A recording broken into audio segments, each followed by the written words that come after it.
আসসালামু আলাইকুম অষ্টম শ্রেণীর প্রিয় শিক্ষার্থীবৃন্দ এবং সম্মানিত অভিভাবকবৃন্দ ও যারা আমাকে দেখছেন এবং শুনতেছেন। আন্নাহাদা মডেল মাদ্রাসা অনলাইন ভিত্তিক ক্লাসের পক্ষ থেকে সবাইকে আন্তরিকভাবে অভিনন্দন ও শুভেচ্ছা জানাচ্ছি। আমি মাইনুদ্দিন রাইহান। অষ্টম শ্রেণী গণিতের 2.2-এর অঙ্ক করতেছিলাম আমরা।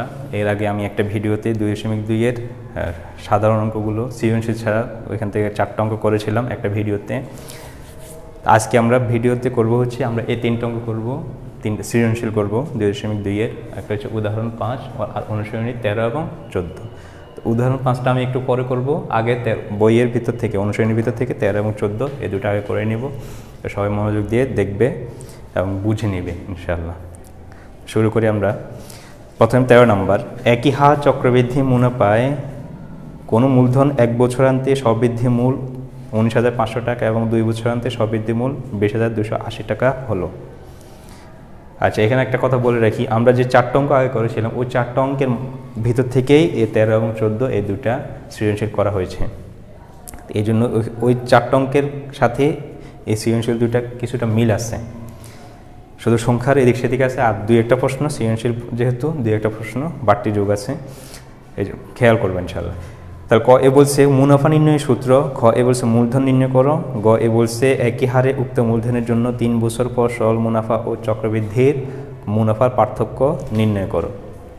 আচ্ছা, মুনাফা নির্ণয়ের সূত্র বলছে, এখন কোন মুনাফা বলছে সেটা কিন্তু তারা বলে নাই, উল্লেখ করে কি সরল মুনাফা না চক্রবৃদ্ধি মুনাফা, এটা উল্লেখ করে নাই। তো যেহেতু উল্লেখ করে নাই সেই জন্য আমরা এখানে সরল মুনাফা এবং চক্রবৃদ্ধি মুনাফা দুটোই লিখব।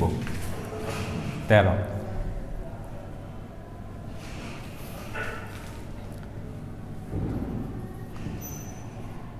মূলধন বা আসল, আসল পি, মূলধন বা আসল, মূলধনও বলা হয় আসলও বলা হয়। মূলধন বা আসল পি, সময় এন এবং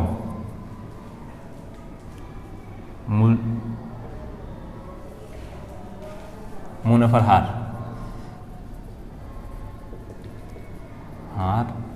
আর হলে সরল মুনাফা I equal to PNR এবং চক্রবৃদ্ধির মুনাফা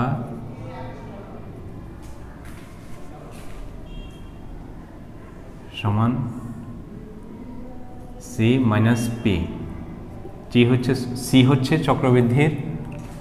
চক্রবৃদ্ধির মূলধন আর পি হচ্ছে আসল বা শুধু মূলধন। সি এর মান হচ্ছে P into 1 plus R whole to the power N minus P. এটা হচ্ছে চক্রবৃদ্ধি মুনাফার সূত্র। চক্রবৃদ্ধি মুনাফার সূত্র হচ্ছে সি মাইনাস পি, অর্থাৎ চক্রবৃদ্ধি মূলধন মাইনাস মূলধন বিয়োগ মূলধন। চক্রবৃদ্ধি মূলধন থেকে মূলধনটা বিয়োগ দিলে যেটা থাকবে সেটা হবে চক্রবৃদ্ধি মুনাফা, অর্থাৎ এই সূত্রটা। এটা হচ্ছে কয়ের সমাধান। যেহেতু উল্লেখ করে নাই যে কোন মুনাফা, এই জন্য দুটোই লিখব। যদি উল্লেখ করে দেয় সরল মুনাফা নির্ণয়ের সূত্রটি কি অথবা চক্রবৃদ্ধি মুনাফা নির্ণয়ের সূত্রটি লিখো, তখন যে কোনো একটা। আর এখানে যেহেতু উল্লেখ করে নাই এই জন্য দুটোই লিখতে হবে।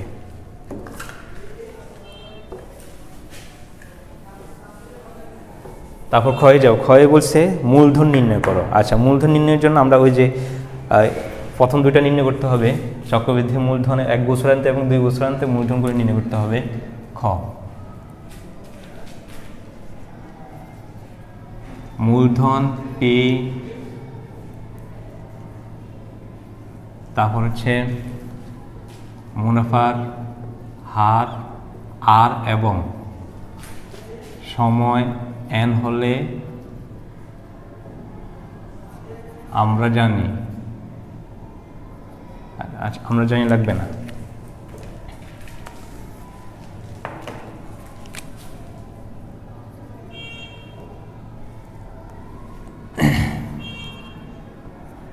চক্রবৃদ্ধির মূলধন C equal to P into 1 plus R whole to the power N. সুতরাং 1 বছরান্তে এক বছরান্তে চক্রবৃদ্ধির মূলধন সমান এক বছরান্তে, তাহলে n এর মান 1 হবে, তাহলে n এর মান 1 মানে p ইন্টু 1 প্লাস r, ওটা লেখা লাগবে না। সুতরাং p into 1 plus r equal two এক বছরান্তে কত টাকা বলেছে? 19,500 টাকা। 19,500 টাকা, এটাকে দিলাম 1 নং সমীকরণ। তারপর হচ্ছে 2 বছরান্তে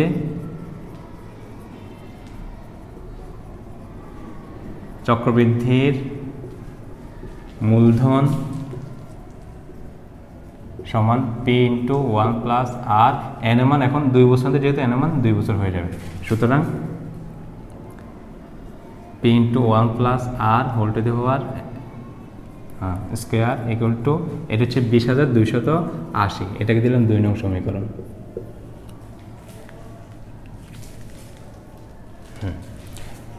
ঠিক আছে, এখন এই 2 নংকে 1 নং দ্বারা ভাগ করব, 2 নং সমীকরণকে 1 নং সমীকরণ দ্বারা ভাগ করব।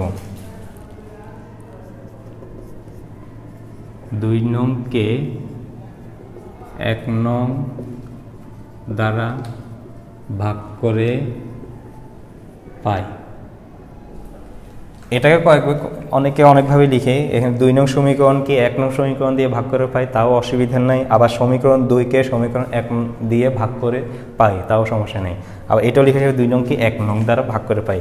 আর 2 নং এবং 1 নং এটা কি সমীকরণ আমরা সবাই জানি, এই জন্য এটা উল্লেখ করার প্রয়োজন নেই, সমস্যা নেই, যেটা লিখবে সেটাই হবে। তাই 2 নংকে 1 নং দ্বারা ভাগ করে পাই। 2 নং হচ্ছে p into 1 plus r whole square by 1 নং হচ্ছে p into 1 plus r equal to 2 নং হচ্ছে 20,280 এখানে, আর নিচে হচ্ছে 19,500 1 নংয়ের।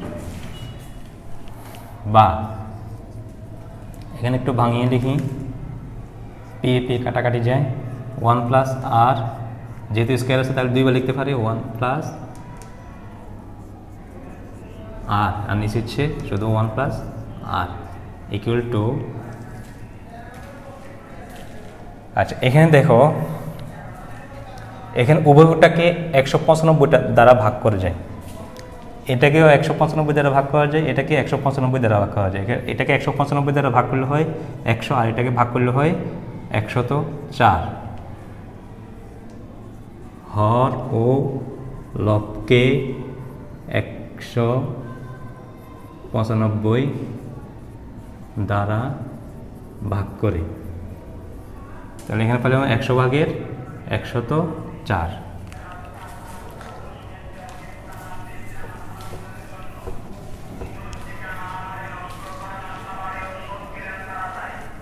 এখন আবার এখানে 1 প্লাস r 1 প্লাস r কাটাকাটি যায়, সুতরাং 1 প্লাস r ইকুয়াল টু 100 ভাগের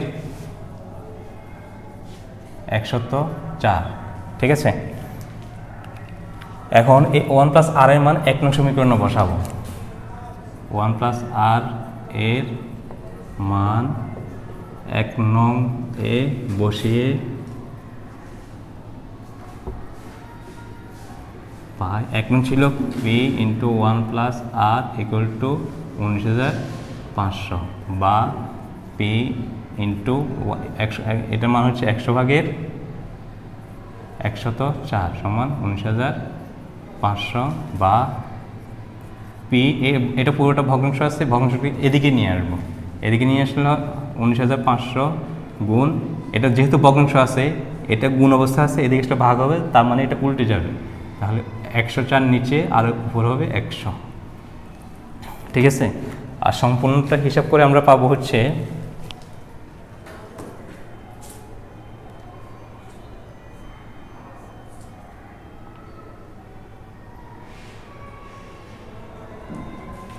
19,500 সরাসরি করে ফেলতেছি, সুতরাং p ইকুয়াল টু 19,500 গুণ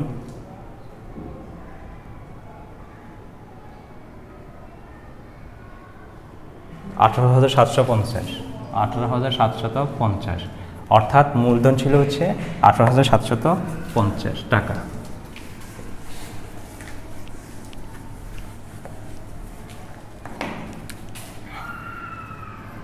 অর্থাৎ মূলধন 18,750 টাকা। এটা হচ্ছে ক্ষয়ের সমাধান। এবার আমরা গতে যাব। গতে বলেছে একই হার উক্ত মূলধনের জন্য 3 বছর পর সরল মুনাফা ও চক্রবৃদ্ধি মুনাফার পার্থক্য কত?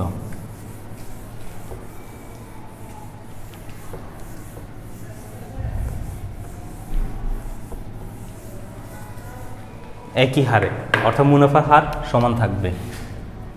আচ্ছা, এক্ষেত্রে না, ঠিক আছে, খ হতে প্রাপ্ত 1 প্লাস আর এর একটা মান পেয়েছি 100 ভাগের 104, বা এখানে আর মান নির্ণয় করবো।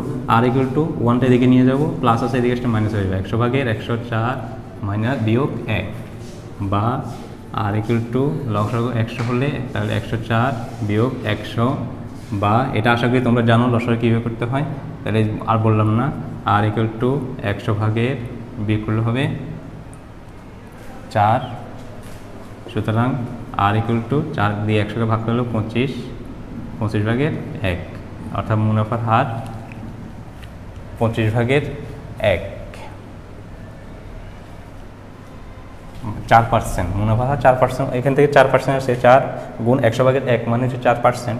তো 4%কে ইয়ে করলে হবে, আমরা ভগ্নাংশ করে ফেলাম 25 ভাগের 1। আচ্ছা, সুতরাং সরল মুনাফা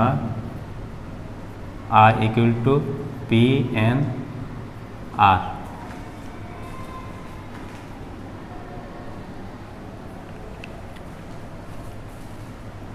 আচ্ছা, এটা লেখার আগে মানগুলো লিখে নিই। এখানে মুনাফার হার পেয়ে গেলাম, আর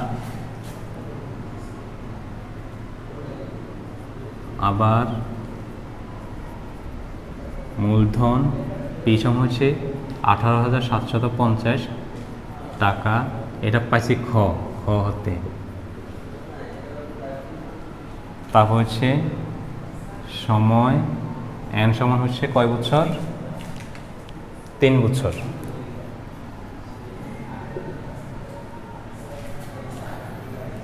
সুতরাং সরল মুনাফা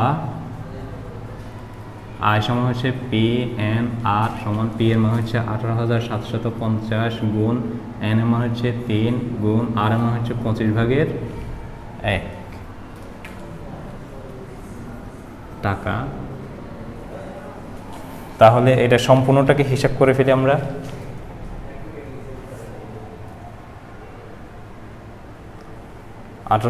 এটার সাথে 3 গুণ দিব,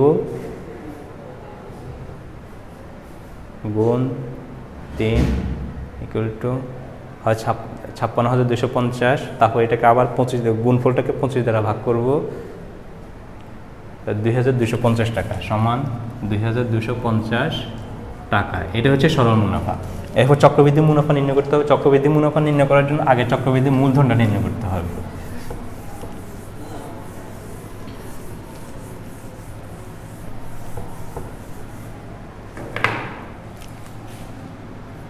আবার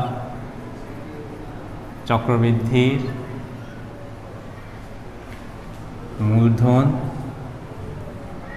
C equal to P into 1 plus R whole to the power n সমান পি এর মান হচ্ছে 18,750, তারপর 1 প্লাস আর এর মান হচ্ছে 25 ভাগের 1 আর এন এর মান হচ্ছে 3 টাকা সমান 18,750। তারপর এখানে হচ্ছে 25 ভাগের 25 যোগ 1 কিউব টাকা সমান 18,750। তাহলে এটা হচ্ছে 25 ভাগের 26 কিউব টাকা। 26কে 25 দিয়ে ভাগ করব,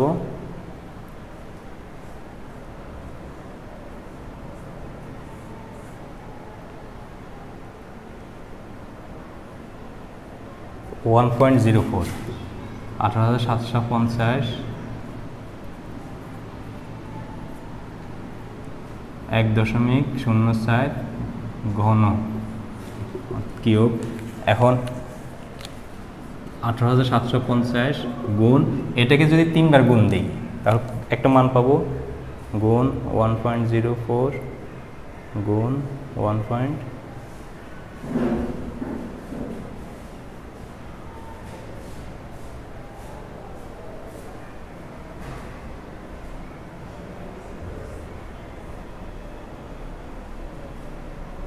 তাহলে 1.124 1.124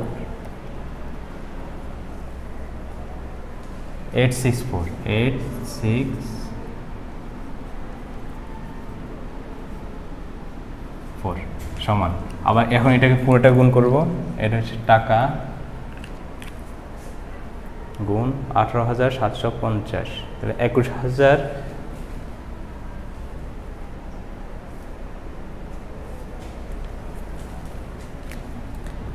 21,091.2 টাকা। এটা হচ্ছে চক্রবৃদ্ধির মূলধন। এখন সুতরাং চক্রবৃদ্ধির মুনাফা কত? সুতরাং চক্রবৃদ্ধির মুনাফা সমান সি মাইনাস পি। সি এর মান পাইলাম 21,091.2 মাইনাস পি এর মান ছিল 18,750 টাকা, সমান হচ্ছে মাইনাস 18,750 2,341.2 টাকা। তাহলে চক্রবৃদ্ধি মূলধনও পাইলাম, সবার মুনাফাও পাইলাম, চক্রবৃদ্ধি মুনাফাও আমরা পাইলাম। সুতরাং তাহলে দুই মুনাফার পার্থক্য কত?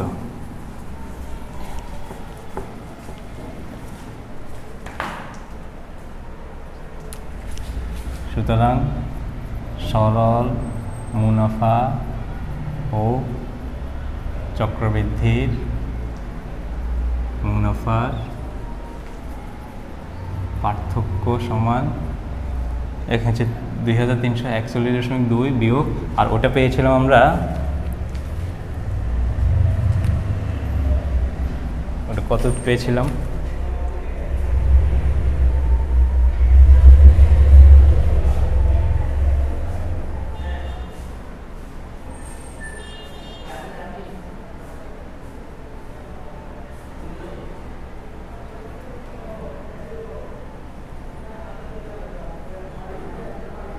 $2,250 টাকা, 2,250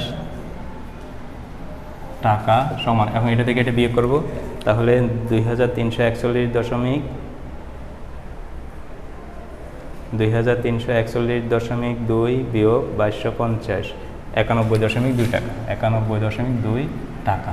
এটাই উত্তর। এটা হচ্ছে গয়ের সমাধান। তা আমরা এখন 14 নম্বরে যাব।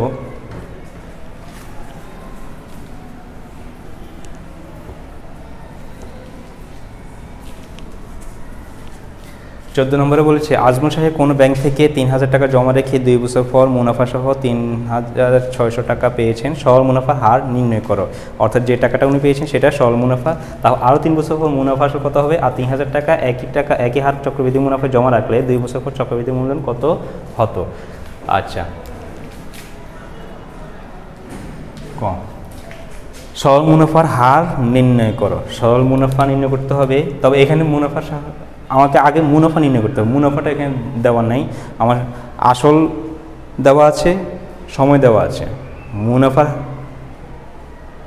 মুনাফা কত সেটা নেই, মুনাফাটা নির্ণয় করতে হবে। আমাদেরকে নির্ণয় করতে হবে মুনাফার হার, তার আগে নির্ণয় করতে হবে মুনাফাটা। এখানে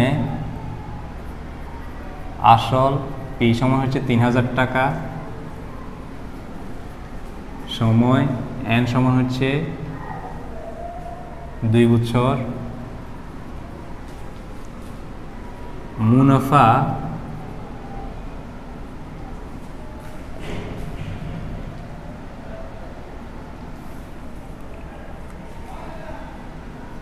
সহ আসল, এটাকে ধরা হয় এ মুনাফা আসল, অর্থাৎ মুনাফা সহ আসল মানে হচ্ছে মুনাফা আসল। তাহলে মুনাফা আসল এটাকে একসাথে এইভাবে হাইফেন দিয়ে লেখা, মুনাফা আসল এই সমান হচ্ছে 3,600 টাকা। সুতরাং মুনাফা সমান এ মাইনাস পি সমান 3,600 বিয়োগ 3,000 টাকা সমান 600 টাকা। সুতরাং মুনাফা আয়, মুনাফাকে ধরো আয়। আমরা জানি I equal to P N R বা P N R equal to I বা নির্ণয় করবো আর এর মান, R equal to I by P N সমান আই এর মান হচ্ছে 600, পি এর মান হচ্ছে 3000 গুণ এন এর মান হচ্ছে 2।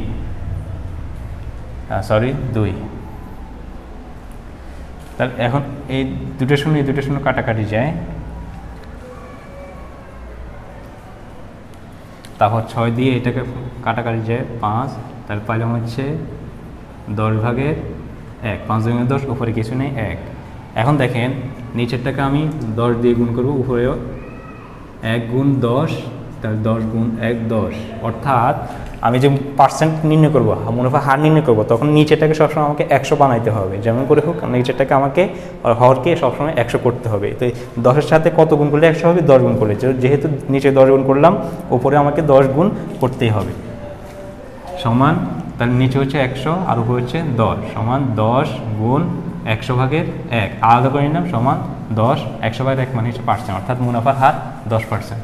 অর্থাৎ মুনাফার হার 10%। এ হচ্ছে কয়ের সমাধান। আমরা এরপর ক্ষয়ে যাব। ক্ষয়ে বলছে আরও 3 বছর পর মুনাফা আসল কত হবে। এই অঙ্কটা একটু সহজ আছে সম্ভবত। খ, এখানে আসল পি সমান হচ্ছে 3000 টাকা, তারপর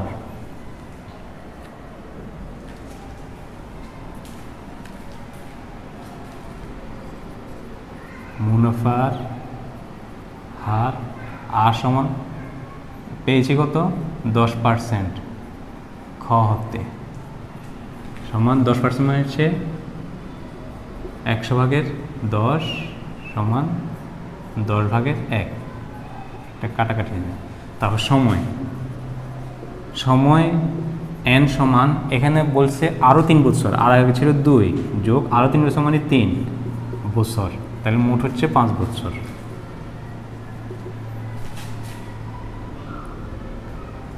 আমরা জানি মুনাফা আসল এ সমান P minus N R, P plus N R,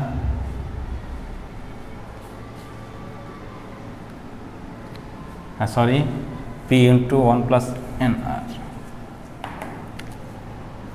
P into 1 plus N R, এটা হচ্ছে মুনাফা আসলের সূত্র। তো পি এর মান হচ্ছে 3000 গুণ যোগ এন এর মান হচ্ছে 5 গুণ আর এর মান হচ্ছে 10/1 টাকা, 5 দিয়ে কাটাকাটি যায় 2 সমান 3000 গুণ, এখানে হচ্ছে 2/2 যোগ 1 টাকা সমান 3000 গুণ 2/3 টাকা সমান, এটা দিয়ে এটা কাটলে হয় 1500, 1500 সাথে এটার গুণ করলে হয় 4500, অর্থাৎ 4500 টাকা।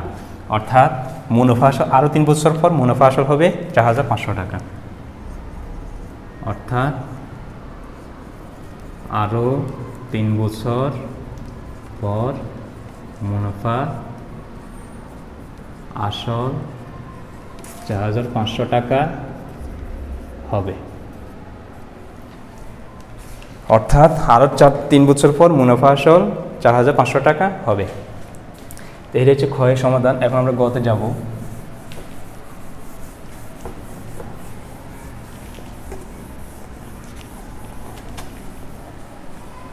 গ এ বলেছে 3000 টাকা একই হার চক্রবৃদ্ধি মুনাফায় জমা রাখলে 2 বছর পর চক্রবৃদ্ধি মূলধন কত হতো। একই হারে, একই হার মানে হচ্ছে ওই যে 10%, 10/1 10%, তো 10/1 3000 টাকা। তাহলে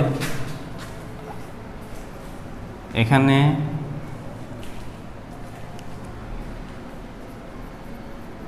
আসল P পি সমান হচ্ছে 3000 টাকা, মুনাফার হার আর সমান হচ্ছে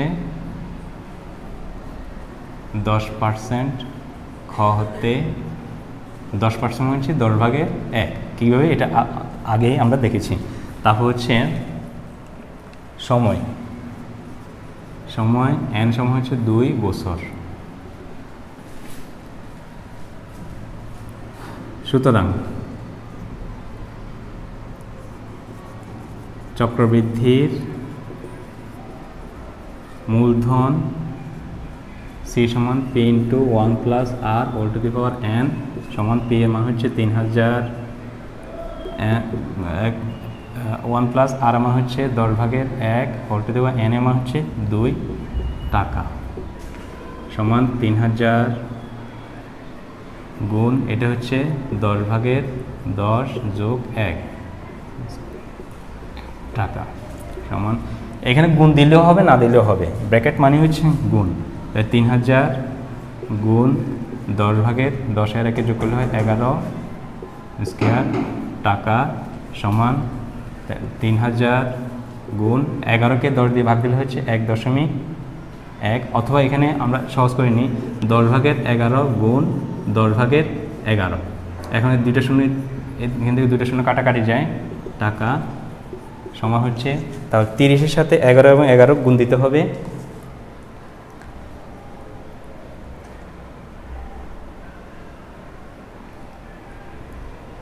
তিরিশ গুণ 11 গুণ 11, 3630, 3630 টাকা। অর্থাৎ চক্রবৃদ্ধি মূলধন 3600 টাকা, অর্থাৎ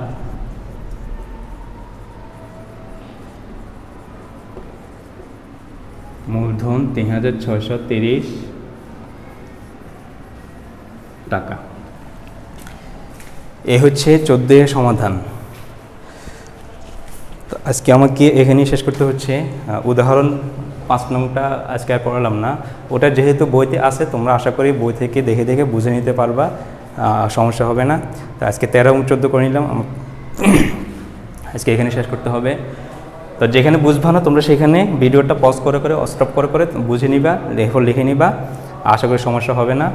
তো আজকে এই পর্যন্তই, পরবর্তী ইনশাল্লাহ অন্য কোনো অধ্যায় নিয়ে আবার আরেকটা ভিডিওতে দেখা হবে ইনশাল্লাহ। ততদিন সবাই সুস্থ থাকো, ভালো থাকো আর দোয়া করবা।